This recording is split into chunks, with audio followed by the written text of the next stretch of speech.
GIT के online class में आप लोग का स्वागत है। आज हम लोग को देखना है क्रेडिट लिमिट क्या होता है, क्रेडिट लिमिट को लगाने से फायदा क्या मिलता है।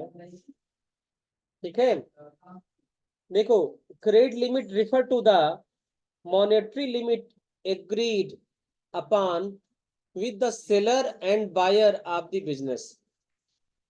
यानी किसी बायर और किसी सेलर की ऊपर एक मॉनेटरी लिमिट लगा दिया जाए तो वो हमारा कहलाता है क्रेडिट लिमिट। मॉनेटरी लिमिट का मतलब कि हम उसको कितने रुपए तक उधार गुड्स सेल कर सकते हैं, ये मॉनेटरी लिमिट कहलाती है। ठीक है, देखिए, अगर आपका कोई बिजनेस है, ठीक है, और आपका कोई कस्टमर है और उस कस्टमर को आप उधार में गुड्स सेल कर रहे हैं, तो आप सेल करते समय जरूर एक बार सोचते हैं कि क्या यह कस्टमर हमारा पैसा दे पाएगा या नहीं, और अगर इसको उधार दिया जाए तो कितने रुपए तक का उधार हम दे सकते हैं। अगर इनको उधार दिया जाए तो कितने रुपए तक का उधार दिया जा सकता है, यही लिमिट उसकी कहलाती है मॉनेटरी लिमिट। यानी मॉनेटरी लिमिट वह लिमिट है जितने रुपए तक हमने कस्टमर को उधार दे सकते हैं, वह उसकी मॉनेटरी लिमिट है। ये हर कस्टमर के लिए अलग अलग हो सकता है। हमारे पास मान लो कुछ कस्टमर्स होंगे जिनका बिजनेस बहुत बड़ा होगा, अगर हम उनको उधार में ज्यादा प्रोडक्ट भी सेल कर दें, ज्यादा रुपए का भी सेल कर दें, तो कोई नुकसान होने वाला नहीं है, क्योंकि वो आज नहीं तो कल पैसा हमको दे देंगे। लेकिन किसी छोटे बिजनेस वाले को अगर हम बहुत ज्यादा उधार दे दें तो वहां रिस्क रहता है कि सामने वाला पैसा हमारा रिफंड कर पाएगा या नहीं। भाई बैंक देखो लोन देता है ना, तो बैंक कभी ये नहीं सुने होंगे कि किसी पान की दुकान वाले को 5 करोड़ का लोन दे दिया हो। क्यों? क्योंकि वो जानते हैं उसकी लिमिट छोटी है, वो इतने पैसे को डाइजेस्ट नहीं कर पाएगा, इसलिए उसको लोन भी कम दिया जाता है। 50,000 का, 60,000 का, 1 लाख का लोन दिया जाता है कि अपने बिजनेस को सरवाइव कर सके। बात समझ आया? उसी तरह अगर हम किसी कस्टमर को सेल कर रहे हैं क्रेडिट पर, तो हमें इस बात का हमेशा ध्यान रखना पड़ता है कि वो कस्टमर हमारा वो गुड्स वापस कर पाएगा या नहीं। ये चीज हमेशा हमको ध्यान रखना पड़ता है। देखो वही दे रखा है, इन Tally Prime credit limit can be specified for any ledger accounts falling under group sundry debtors and sundry creditor। यानी डेटर्स और क्रेडिटर के ग्रुप में कोई भी लेजर है तो उसका लिमिट हम निर्धारित कर सकते हैं। यानी क्रेडिट लिमिट का फीचर दो ग्रुप पर काम करेगा, एक सन्डी क्रेडिटर और दूसरा सन्डी डेटर। फिर setting credit limit will help in restricting invoice for the customer or parties exceeding the prescribed credit limit and thereby facilitating better and effective control of outstanding। यानी credit limit का इस्तेमाल करके अपने outstanding को बेहतर तरीके से कंट्रोल हम कर सकते हैं। मान लो कोई कस्टमर है, हमने ये सोचा कि हम इसको 10,000 रुपए तक का उधार सामान दे सकते हैं। 10,000 रुपए तक अगर उधारी देंगे तो हमारा पैसा फंसेगा नहीं और हमको कोई रिस्क या कोई डर नहीं रहेगा। हमने ऑलरेडी उनको 5,000 का उधार गुड्स दे चुका है, और वो कुछ दिन बाद दोबारा आए और बोले कि सर हमको 8,000 रुपए का गुड्स और उधार में दे दीजिए। अब मान लो हमारे दिमाग से पुरानी वाली बात स्लिप कर गई कि हम ऑलरेडी इनको 5,000 रुपए का उधार दे चुके हैं, तो हमें जैसे हम एंट्री करेंगे हमारा टैली वहां पे हमको रोक देगा और बताएगा कि इस कस्टमर की लिमिट कितनी है, 10,000 की। 5,000 ऑलरेडी आप दे चुके हैं, 8,000 और ज्यादा देने जा रहे हैं, यानी लिमिट को आप पार कर जा रहे हैं। इससे बेहतर है कि उस कस्टमर से आप पुराना पैसा जमा करें। तो ऐसी कंडीशन हमारे पास एक विकल्प रहता है कि हम कस्टमर को बोलते हैं 5,000 जो पुराना बकाया है ना वो आप पेमेंट कर दीजिए, और आपको हम 8,000 रुपए का गुड्स और दे रहे हैं। इससे हमारा पैसा फंसने का चांस नहीं रहता है, और इस तरीके से अपने आउटस्टैंडिंग को हम बेहतर तरीके से कंट्रोल कर सकते हैं। अपने आउटस्टैंडिंग को और बेहतर तरीके से कंट्रोल कर सकते हैं। We can set the credit limit for already existing parties. For example, if any party has not made or cleared the pending payment, then you can define the credit limit for those party to control the liquidity. यानी already हमने किसी को उधार में cell कर रखा है और वो टाइम से हमको पैसा नहीं दे रहा है, तो उसका भी लिमिट हम निर्धारित कर सकते हैं. Before proceeding with the ledger creation and transaction in Tally Prime, let us understand the example of credit limit. Example देखिए,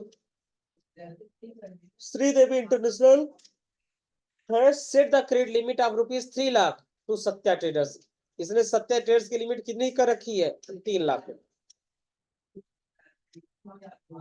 As on 18 July 18 July 2020, Sridevi international sold the stock item on credit of ₹2,42,000.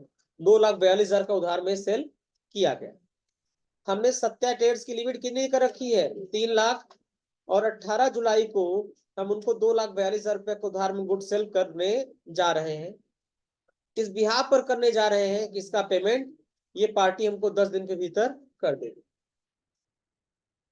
और 29 जुलाई को company record the sale of ₹1 lakh to Sridevi international will not be able make sales and generate sale bill because the exceeding a credit limit of ₹3 lakh. देखो इसकी limit कितनी थी?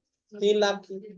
हमने 18 तारीख को 2,42,000 रुपए ऑलरेडी सेल कर चुके हैं, हम कर दिए हैं. अब हमें ये देखना है कि अगर हम 29 जुलाई को दोबारा 1 लाख रुपए का सेल करने जाएंगे तो 2,42 तो ऑलरेडी सेल कर चुके हैं, प्लस 1 लाख का सेल हम और करने जा रहे हैं, तो मिलकर कितना हो जाएगा? 3,42. उसकी लिमिट कितनी है? 3 लाख की. तो जब सेकंड वाला बिल हम एंट्री करने जाएंगे तो हमारा टैली उसकी एंट्री करने नहीं देगा और टैली बताएगा कि इनकी लिमिट 3 लाख है और ऑलरेडी इनके ऊपर 2,42,000 रुपए का आप सेल कर चुके हैं. 1 लाख और सेल करेंगे तो ये 3,42,000 पहुंच जाएगा, जो अपनी लिमिट को एक्सीड कर जाएगा, पार कर जाएगा और टैली हमको वहीं पे स्टॉप कर देगा, रोक देगा. Already we have made sale of ₹2,42,000 and now we can record the sale up to ₹58,000. यानी हमने 2,42 का ऑलरेडी हम सेल कर चुके हैं, इसलिए हम 58,000 का और सेल कर सकते हैं और टैली हमको वहां पे क्या कर देगा? तो रोक दो.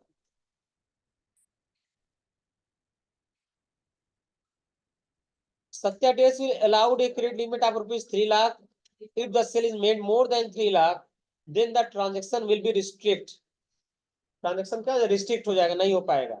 इन Tally Prime you can specify the credit limit of the single party one by one and can also define in one shot. यानी एक साथ कई सारे पार्टियों का भी लिमिट आप निर्धारित कर सकते हैं. अब लिमिट निर्धारित करने के लिए आपको क्या करना है?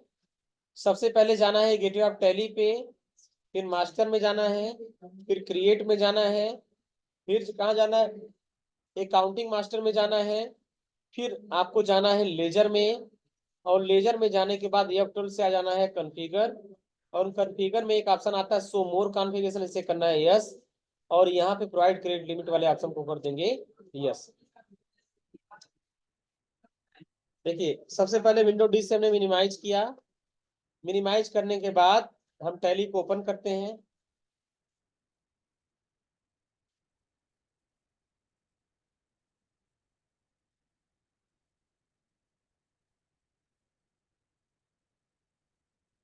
और यहाँ कंट्रोल के साथ F3 बटन प्रेस करते हैं पुरानी कंपनी को क्लोज करने के लिए. और यहाँ पे हम सेलेक्ट कर ले रहे हैं अपनी कंपनी.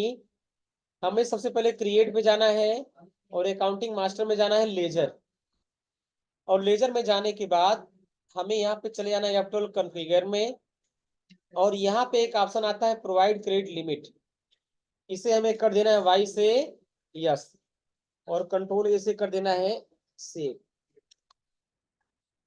ऐसा करने से क्या फायदा मिलेगा?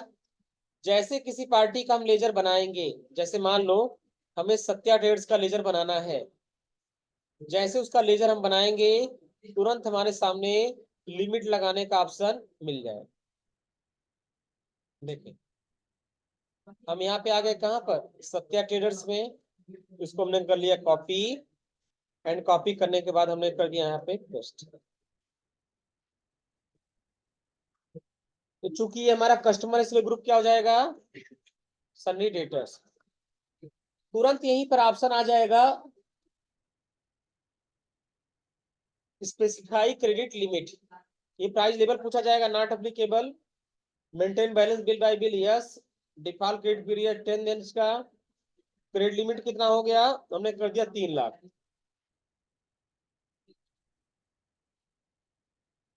और override credit limit using post dated transaction no, और इसको हम कर देंगे एक्सेप्ट। ऐसा करने से सत्या ट्रेड्स का एक लेजर बन जाएगा और उसका लिमिट 3 लाख रुपए निर्धारित हो जाएगा।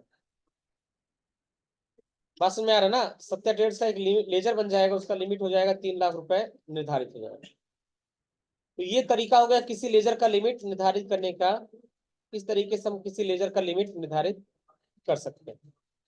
अब नेक्स्ट चीज दे रखा है, setting up credit limit for existing party. पहले से कोई पार्टी बनी हुई है, ये तो हमने क्रिएट करके किया। अगर पहले से कोई पार्टी बनी हुई है, उसकी लिमिट कैसे लगेगा।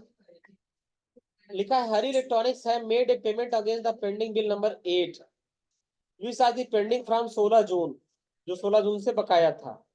Hence decided to set the credit limit of 2,50,000। 2.5 lakh की लिमिट हम सेट करना चाहते हैं, किसके लिए, हरी के लिए। तो हमें क्या करना पड़ेगा, हमें अल्टर में जाके करना पड़ेगा। तो इस केस से हम आ जाएंगे अल्टर में, और अल्टर में लेजर में सेलेक्ट कर लेंगे हरी, और इसकी लिमिट जो भी निर्धारित करना है वो लिमिट हम यहाँ पे निर्धारित करेंगे। जैसे 2.5 लाख रुपए की लिमिट यहाँ पे दिया गया है, हम यहाँ सेलेक्ट करके कर देंगे स्पेसिफाई क्रेडिट लिमिट, और यहाँ हो जाएगा 2,50,000 हो गया। और इसको हम कर लेंगे एक्सेप्ट। ये तो हो गया किसी नए लेजर पर लिमिट हम कैसे लगाते हैं, और पुराने वाले लेजर पर लिमिट कैसे लगाते हैं। अगर एक साथ हमारे पास कई सारे लेजर्स हैं और सब पे लिमिट लगाना है तो, और किसी का लिमिट अपडेट करना है तो, उसका भी तरीका यहाँ पे दे रखा है। आप गेटवे ऑफ टैली पर जाइए, फिर मास्टर में जाइए, मास्टर में क्रिएट पर जाइए और शो मोर वाले ऑप्शन पे क्लिक करिए। हम यहाँ जाएंगे, यहाँ क्रिएट पे आने के बाद शो मोर, और यहाँ पे नीचे मिल जाएगा कहाँ पे, क्रेडिट लिमिट। ये पूछा किसका लिमिट लगाना है, हमने सेलेक्ट कर लिया कस्टमर का, सेलेक्ट आ गया। अब देखो जिसका जिसका लिमिट हमने सेट कर रखा है सबका लिस्ट हमको यहाँ पे दिख जाएगा, और जिसका हमें सेट करना है या किसी का लिमिट घटाना बढ़ाना है तो यहाँ से हम घटा बढ़ा भी सकते हैं। मान लो उसका 2.5 लिमिट है, बढ़ा के 3.5 करना है तो यहाँ से बढ़ा के 3.5 कर देंगे। हमें लग रहा नहीं 2.5 लाख बहुत ज्यादा कर दिया है, 1.5 लाख ही करना है तो 1.5 लाख कर देंगे। टोटल 6 कस्टमर है और 6 का नाम यहाँ पे दे दिया गया है। जिसका लिमिट आप सेट करना चाहें यहाँ से आप लिमिट सेट कर सकते हैं।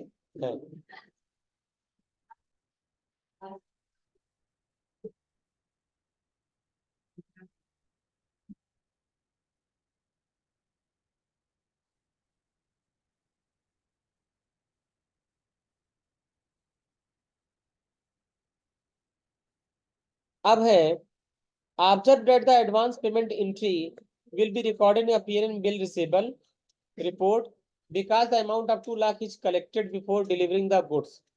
Hence the amount paid will be considered as assets as per accrual concept.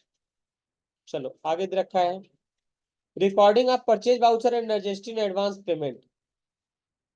ठीक है, हम लोग क्या करना है, हम लोग को परचेज वाउचर में एंट्री करना है, और एडवांस पेमेंट जो हमें दिया था हमने उसको क्या कर लेंगे, एडजस्ट कर देंगे।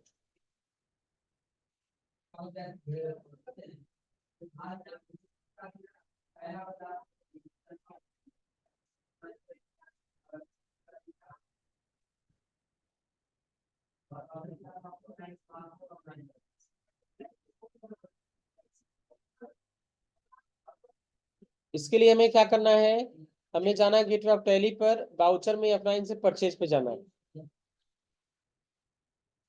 ये टॉपिक हमें लग रहा है कहाँ से आ गया है, ये टॉपिक तो कहीं यहाँ पे होना नहीं